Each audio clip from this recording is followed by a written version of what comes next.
What's going on? This is the greatest legend of all time, Adam Brooks, and you are watching Rubber City Wrestling, home of real pro wrestling and none of that bloody flippy nonsense.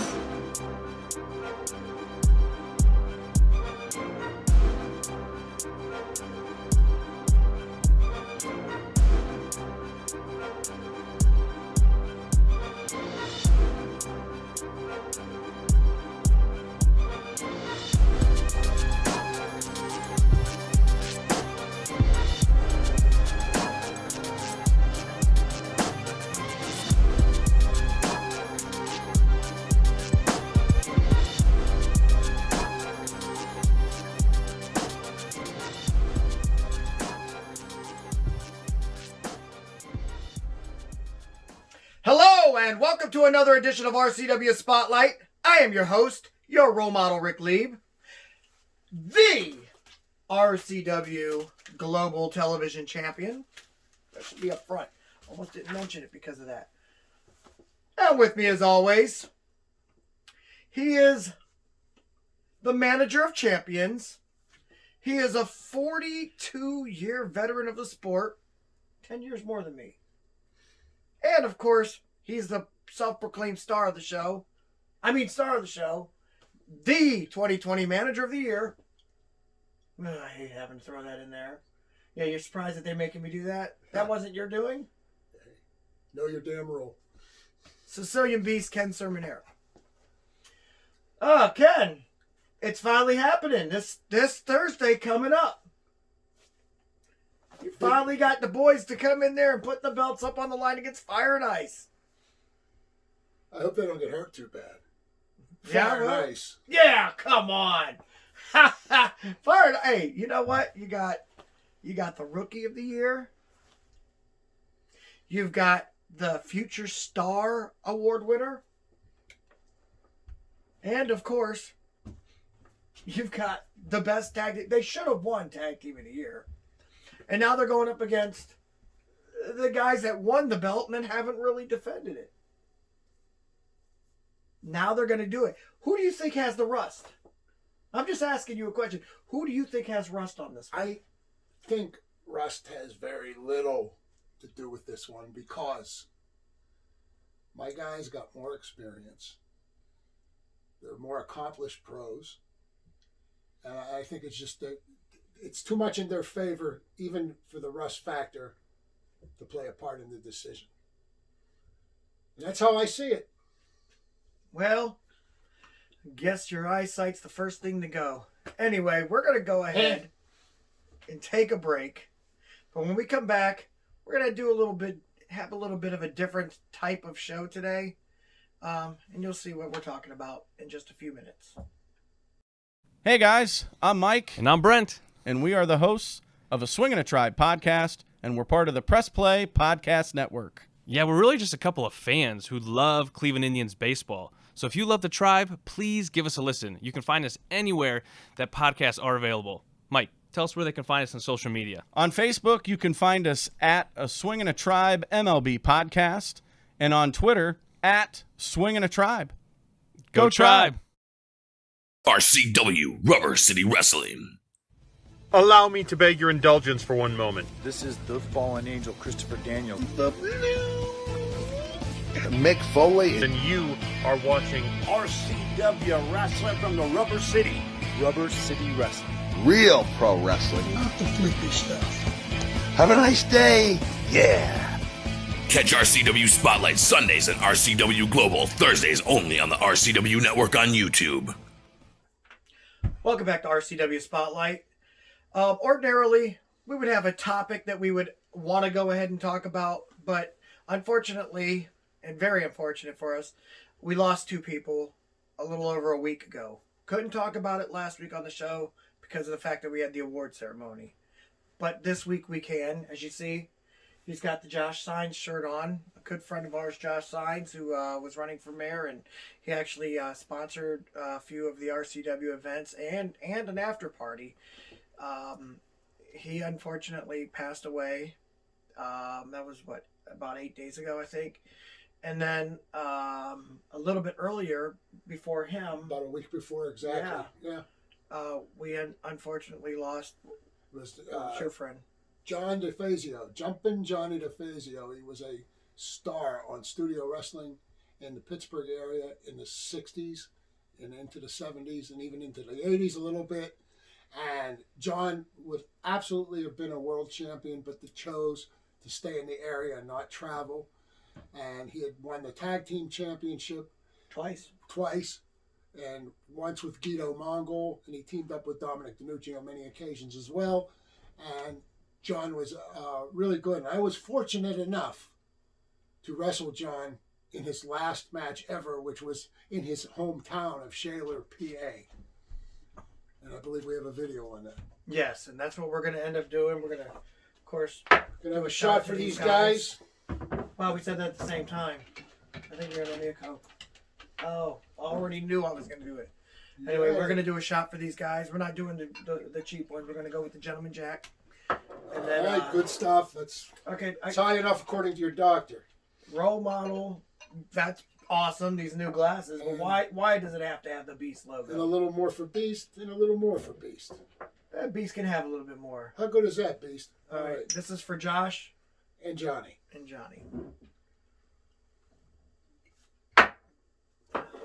Let's watch the match. Wrestling fans, Tri-State Championship Wrestling continues on location from Shaler area Senior High School Gymnasium in suburban Pittsburgh, Pennsylvania. My name is Hank Hudson, and my colleague providing color commentary is Frank Allen. And this event is set for one fall with a 20-minute time limit. Let's introduce first, from the rolling foothills of Sicily, weighing in at 252 pounds, the Sicilian Beast. And he is accompanied by his new manager, I believe, the Master of Disaster, Mark Curtis. Now, this is a surprise to me, Frank. Mark Curtis is not the manager of the Beast. At least he wasn't before. No, he wasn't. I just got the word a little bit ago that he was the manager. He's now the manager of the Beast. So that's certainly news to us. Well, I hope it isn't no permanent thing. The Beast was coming along good with his sort of rehabilitation from his fan-favorite friends. And now here's the opponent from Shaler Township near Pittsburgh, Pennsylvania. He weighs 248 pounds. One of the all-time great junior heavyweights of all time, and one of the great legends of studio wrestling, Jumping Johnny DeFazio. This event one fall with a 20-minute time limit. And these fans are really behind Jumping Johnny DeFazio, Frank. Johnny DeFazio is a household name when it comes to wrestling around the Pittsburgh area. And for that matter, all over the country. For years and years, he was a fine, fine wrestler. And it's good to see him once again here in Shaler Area High School. Well, Johnny DeFazio has held 2 world championships in his career. Back in 1965, October the 15th, 1965, at the Pittsburgh Civic Arena, he defeated Paul de Gaulle for the Worldwide Wrestling Federation Junior Heavyweight Championship. It was called the Worldwide Wrestling Federation back then for you new fans. But he held the title for several months, and it was stripped from Johnny because he refused to move outside the Pittsburgh area and to defend the belt. He did defend it in Pittsburgh a number of times against such great wrestlers as Bobby Hurricane Hunt and Chuck Martoni and other greats, but he refused to move from the Pittsburgh area he loves, and therefore the title was stripped from him, to the disappointment of many fans in the Steel City area. And also in late 1971, Johnny DeFazio teamed up with Guido Mongol, the now retired great Mongolian, and they defeated Tarzan Tyler and Crazy Luke Graham for the Worldwide Wrestling Federation World's Tag Team Championship. That happened on the legendary Studio Wrestling program, and they held the titles for about 6 months, but they only defended it in the tri-state area, and therefore it was stripped. But this guy's a 2-time world champion, and he was an undefeated champion, and the belts were stripped from him, unfortunately for the fans of Pittsburgh and DeFazio. No doubt about it. He has a fine, fine career in wrestling. And we're going to see what happens between Jumping Johnny DeFazio and the Beast tonight. And the fans are already chanting, Johnny, Johnny. Well, I can't figure the Beast. One night, he's with the fans. One night, he's against the fans. And now he's got Mark Curtis as his manager. I just don't understand. Well, I can tell there's going to be trouble right now, because if the fans are cheering for the Beast, Frank, you've seen him before as many times as I have. the Beast really gets along with the cheers. If they're cheering for him, he'll wrestle accordingly. It's nothing for the Beast to give somebody a kiss in the first row. I mean, but I hope it's not us tonight. Well, I don't think so tonight. His temperament's really going to be rotten. He's one of the most dangerous, unpredictable, and schizophrenic wrestlers in the sport. And since these fans are cheering for Johnny DeFazio, a known legend in wrestling, Beast is going to hear a lot of boos and catcalls, and DeFazio is going to pay the price. Johnny's certainly the hometown favorite here tonight. I mean, I've seen Beast throw all kind of temper tantrums. He's hopped up and down, and he's thrown Look at chairs Johnny into go. the ring. He's fired up for this match. Beast seems to be a little bit shy in locking up with DeFazio tonight, but Johnny's all fired up. He wants to get it going here. Well, we see the Master Disaster at ringside. I don't like that one bit. I mean, Beast has made some new friends in wrestling, like John Hercules Gavin, T.C. Reynolds, and Bill Fishinger. I mean, these guys are trying to work with him. They're trying to sort of rehabilitate him to mend his rule-breaking ways, but they admit the progress has been slow, and I think it's all lost now. Wow, what a shoulder block. DeFazio floors him 2 times with running tackles, a headlock, a hip roll, and a takedown. I mean, it's Johnny DeFazio, one of the greatest junior heavyweights of all time. The Beast is going to be mesmerized by the scientific wizardry of DeFazio. I mean, the Beast only knows brawling. Even when he's in there with his good friends like Gavin or Reynolds, the only way he knows how to wrestle is not to wrestle. You know what I mean? You're completely right. And so far, the Beast is bewildered and befuddled by the scientific wrestling of Jumping Johnny DeFazio. And there's a handful of hair by the Beast. Sort of that jungle instinct in the squared circle that he possesses. DeFazio maintaining the side headlock, but not for long, as the Beast whips him, but DeFazio pays back. Yep. He grabbed the hair and he hung on. Jumping Johnny would rather wrestle scientifically, but sometimes you just got to get down to it, and he'll crawl down in the mud if he has to, but he doesn't like it.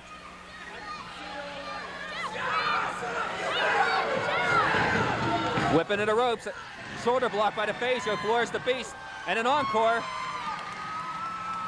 Headlock, hip roll, and a takedown. This Beast doesn't know which way to turn, Frank. No, he's pretty confused right now. I mean, with all the genius of Mark Curtis, we saw what he's done with Johnny Rotten, but it's going to take even more than Mark Curtis, I think, to teach scientific wrestling to the Beast. I think it's next to impossible, if you ask me. Yeah. The Beast looks, he doesn't know where he is. He's sort of like in a trance. Yeah, right. And these fans... He's going to get involved with the crowd now. He's going to get distracted, and he's going to be in trouble. And that's just going to make him even more mad, Frank. I've seen him pitch chairs into the ring, upset tables. I'm foam at the mouth and everything. I mean, these fans, the more they boo him, the more dangerous he's going to get. Oh, my. That's classic Sicilian Beast there. Handful of hair and a running start, and Johnny hits the buckle hard. And a boot right into the esophagus there by the Beast. Mark Curtis strutting around ringside like the cock of the walk there, and now he's getting in some cheap shots. Come on, Bucky, turn around here. This near-capacity crowd here at Shaler High School cheering as DeFazio neck stretchers. Oh my, Mark Curtis, his neck stretched 2 inches. And these fans at Shaler High School love every bit of it. Boy, they sure do.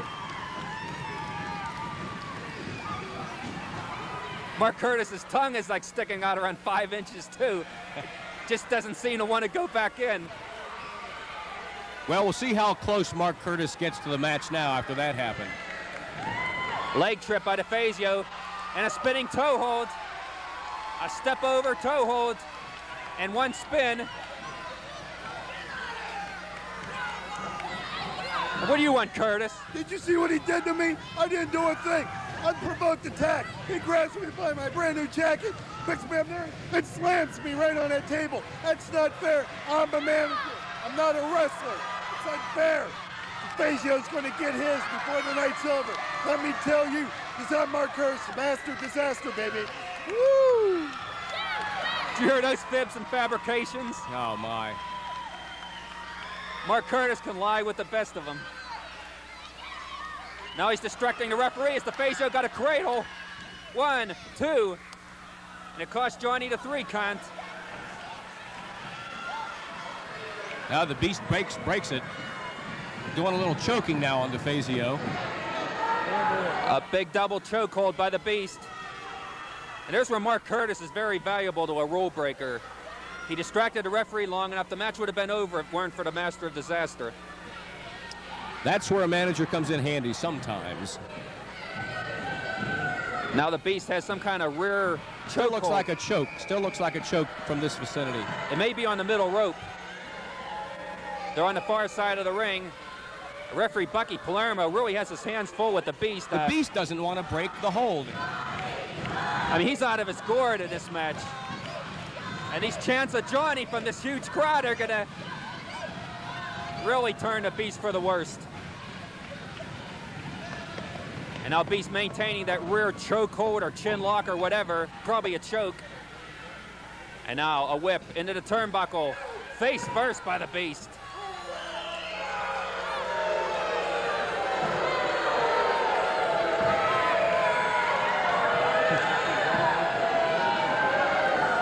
Beast is demonstrating why we call him the little girl with the curl, because he's just like her. When he's good, he's very good.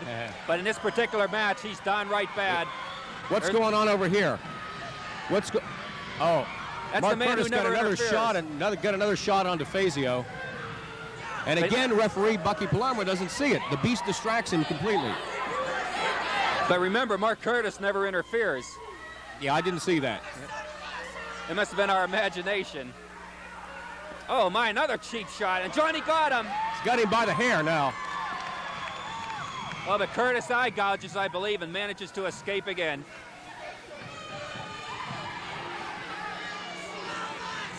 This is turning into a handicap match, Frank. Yeah, it sure is. I mean, Mark Curtis, he might be only 5'7" and 139 pounds, but he can eye gouge and kick to the groin with the best of them, so he's a factor in this match.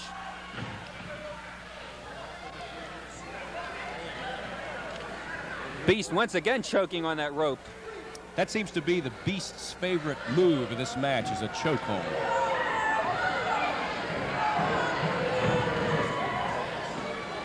And now Johnny whipped into the ropes on the bound. Flying clothesline by the big Beast. Lateral press, hooks a leg. Yields a 1.5 count. These fans haven't deserted Jumping Johnny DeFazio. They're still cheering for him to somehow get that renewed vim, vigor, and vitality and make a comeback. And now a crotch lift and a full body slam by the powerful Beast. Now Beast is minding the post. Can he keep his balance up there? He's got a real spaced out look Here as he he comes. leaps. Oh! He misses by a country mile. And now a belt to the breadbasket as DeFazio makes his big push. Ties the Beast in the top 2 ropes. There's Curtis again. Here comes the manager. What's he doing standing on those ropes? I think he's tightening the rope. A slingshot! Oh my, he did a 360! Oh my! 139 pounds flying in orbit. He did head over heels 360. Oh my, Bucky got squashed! He's a sandwich between a manager and a wrestler. Bucky, a piece of meat between the professionals. And Mark Curtis staggers to ringside on Queer Street. There's some extracurricular activity I didn't expect. For sure.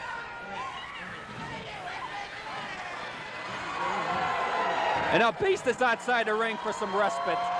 Uh-oh, he's going to get into it with the fans again. Taking the mandatory 8 count, I believe. See, I don't know how much English the Beast knows. I wonder how Curtis can communicate with him.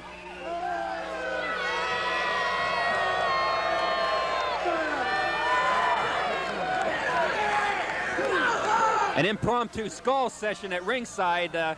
How much is soaking into the Beast, I don't know. And this guy isn't playing with a full deck. I don't know. You know, Bucky keeps giving him the count, but can the Beast count? That's the point. I think the only card in the Beast deck is the Joker. He doesn't have any of the other cards. And now there's a Vintage Beast in there right now. 100% rough stuff. And Jumping Johnny DeFazio is paying the price. There's courtesy right in front of the referee. I mean, Palermo's going to blow his cool. The Beast is going to get disqualified if there's too much more of this. Whipping to the ropes on the rebound. Fazio falls to the canvas. Beast hops over. Crashes Curtis on the bound. Roll up cradle. And Johnny gets the con. That's it. It's over. Jumping Johnny DeFazio out of nowhere with the DeFazio cradle. The world famous cradle cups the winning 3 count. The fans love it. The fans here in Shaler love it. Oh, these fans are all on their feet now, Frank. Pandemonium is everywhere. As Jumping Johnny, the fans are chanting, Johnny, Johnny, in celebration of his sensational victory. Look at this. The Beast is mad at his manager. Oh, no. This might be the shortest time that Mark Curtis has ever managed somebody here, because the Beast doesn't look very happy with his manager. Looks like a very short partnership. He's got him by the throat, and an encore neck stretcher, and Curtis, he grows another 2 inches. The Beast is blaming his manager for the loss.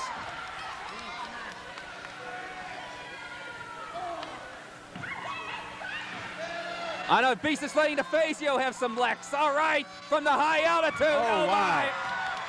Mark Curtis at the acceleration of gravity hits the deck. What do you want, Beast? Can you speak English? Bum! Bum! Bum! The Beast has called Mark Curtis a bum.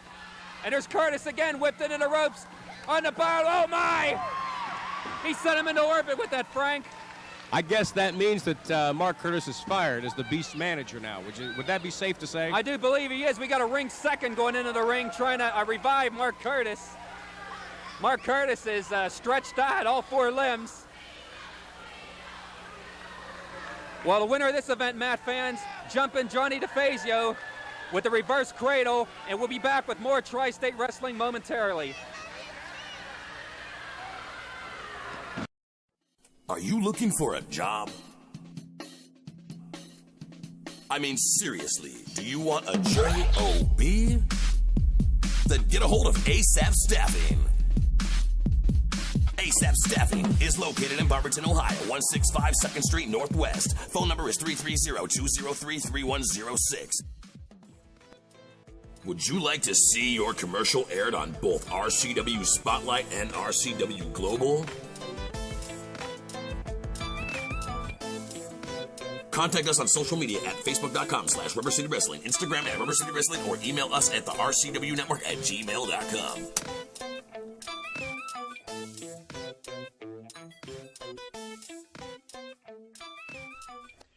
Welcome back to RCW Spotlight. That was actually a really good match with you guys. Thank you. I gotta say, I love the shirt. You know, I actually have one of them shirts. I can't find it anywhere though. You know, I mean, he ran 2 years ago, but awesome shirt. If I would have found it, I would wear it instead of wear all black in Josh's honor and stuff. I hadn't seen him in a while, but I know you just saw him recently. All right, I got a story for you and the audience. Ironically enough, the day before he died, I took a client of mine to lunch at Bob's Hamburger in Akron. Great hamburgers, by the way. Very good. And Josh was there working, and he said, Kenny, did you know that we have a Beast Burger on the menu? And I said, no, let me look. I looked, and it's made of wild elk and boar and a couple other wild animals. And I said, I'm going to try that next time. He goes, well, you do, and we'll take a picture and put it on our Facebook page. I said, good. I said, I'll catch you in a couple of weeks. He dies the next day. I was in shock. But he was a good guy.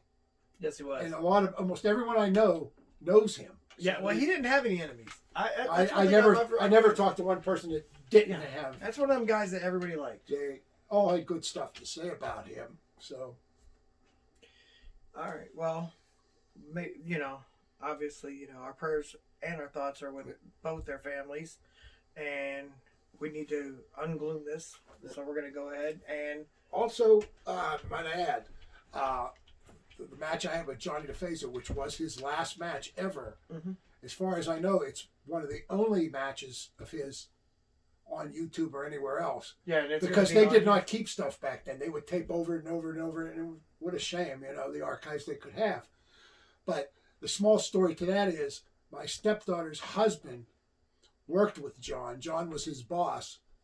And at one time at the Steelworkers Convention in Vegas, he snuck a videotape of that match as the delegates were coming into the convention, and it got a round of applause. And John said, "Where the hell did they find that?" And they told him, and he goes, "Oh, I didn't know that the Beast was your wife's stepdad." And that's the story about John. He was a great guy. Definitely. Okay. I'm going to try and cheer everybody up now. Okay. Happy stuff, okay? Right, exactly. Well, fans, it's that time of the show again. You've got questions? We got answers. Now, if you would like for us to read your question on the air and answer it, no matter how dumb it might be, feel free to write us at facebook.com/RCW Spotlight. See, you wrote them down this time. Yes, so I hope bigger for the eyesight, I see. All right, we'll see what we can do here, okay? Okay. What do you guys think of The Rock's TV show, Young Rock? This one comes from Jeffrey Humphrey from Cuyahoga Falls, Ohio. Young Rock. I love it. I love it. It's funny because me and my kids will watch it, and the kids will be like, "Hey, that's what we have to do." Like, hey, that's like us. Exactly. So it to me, it's funny to watch a show that's basically about your own life. Yeah, and my son liked it, and he really related to it. And I used to take him from the time he was 5 years old for a match or two on the weekends, and he would love it. And he became quite a fixture in some of these shows, and it really reminded him of those days. Okay. I love that show. Good question. And I haven't missed it yet. Okay, next question. All right. Do you think Macho and Liz would still be alive if they had not divorced? Well, personally, I'd be dead if I didn't get divorced, but that's another story. This question came from Shandy Fowler, Tuscaloosa, Alabama. The truth is, no one knows, but I will go ahead and take a guess. No, I do not. I believe things happen for a reason. Whether they were married or not, they would have... Macho died of a heart attack. You know what I'm saying? It's like he that would have happened whether he was with her or not. And Liz died of a drug overdose. Chances are that would have happened whether she was with him or not. And so, unfortunately, no. And, Exactly. The guy's going to die of a heart attack whether he's married to Flo the Progressive Girl or Cindy Johnson or whoever. Right. What's going to happen whether you're married or not. So that's the way I look at that. I don't know. Cindy Johnson would have kept him alive. Or killed him. There you go. One or the other. All right, our next question. I have to do this in the Russian voice. Would Magatie have been world champion had he not wrecked his car? I believe absolutely he was headed that direction and it would have happened. Yeah. Magatie. Get to it. I love Nikita. You want to go to hospital? Okay. Right. All right, listen. Magatie 159% would have been the world champion had he done it. Now, Ric Flair would have beaten him back for it, but he would have won it. At some point, he would have won it. Yes, he would have won it probably multiple times. He was so popular and so crisp with his moves. There's no way he wouldn't have. Good. That's the last one? No, we got one more. Time for one more? Time for one more, I guess. All right, here we go. What are your thoughts on Hulk Hogan? No. We'll do that one next week. You want to do that one more is right over there off the mean list. Oh. The list of people that just don't like us, but they have to watch it every week, and so they send in questions. We're going to be the mean. All right. You'll love this one. Question. Rick, that'd be you. Okay. Why did you let that old man... Hey, you talking about me? Yeah, he's talking about you. You're talking about me. All right. Why'd you let that old man slap your hand when you grab for a second drink? You do tend to do that. I'm like, here, give me another one. You're like, yeah, we're not going to do that today, are we? Yeah, let's hope not. Okay, good. Just go ahead and grab me that another drink, and I'll be all right. Here, you can have it. Go ahead, take it. Oh, see? Baited me. Not cool. I think it's funny they called you an old man. Hey, it is what it is. You are an old man. But you know what? I forgot more than he already knows. So don't worry about it. That's not true. That's very true. I'm not talking about you. Oh, I'm talking about that goofy Aaron M. from Akron. Aaron, I like you already. Let me tell you something, okay? I thought you were talking about me. No, as we all know... Would I do that? Yes, you would. That's why I said that. As we all know, had I been wrestling in your era... Actually, I was, but we never crossed paths. It would have been a good match. I would have won, but it would have been a good match. I got one thing to say about that. If ifs and buts were candy and nuts, you could always have a party. If, but, what about, you know. Okay. I mean, I had a thought, but the thought I thought wasn't the thought I thought. Because if the thought I thought was the thought I wouldn't have thought so much. That's exactly what I thought. Exactly. All right, well, we're going to go ahead and get out of here. We want to thank you for tuning in. Make sure that you subscribe to the RCW Network and tell your friends about us. With that being said, for the Sicilian Beast, Ken Cerminara, I am your role model, Ric Lieb, saying join us next week for another edition of RCW Spotlight.